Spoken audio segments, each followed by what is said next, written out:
માની લો કે આપણે એક હાવ લો ફ્રીક્વન્સીની વાત કરી, તો મેં તમને કોઈ કીડી ઉપર બેસાડી દીધા એમ, અને તમે અનકોન્શિયસ થઈ જ જાય એમ, તો કીડી કઈ તમને પસાડે તો ભાગે નહીં આપણને. સાચું.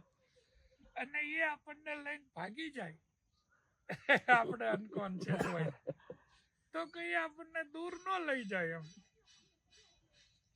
લઈ જાય એમ થોડી 100 ફૂટ જેવી. તો એ લો ફ્રીક્વન્સીની વાત થઈ. પણ હાઈએસ્ટ ફ્રીક્વન્સીમાં મેં તમને સુપરસોનિક મિસાઇલમાં લોડ કર્યા હોય અને પછી કીધું હોય કે દીકરા આપણે વ્હાઈટ હાઉસ લેવાનું છે એમ,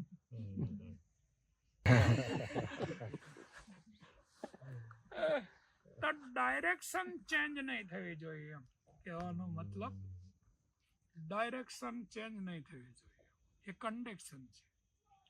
એમાં જો તમારી આંખો પલકારો મારી જાય તો 1,86,000 માઇલની સ્પીડ હોય પ્રતિ સેકન્ડે, જ્યાં જતી રહે તાર્કિટ મેકિટ.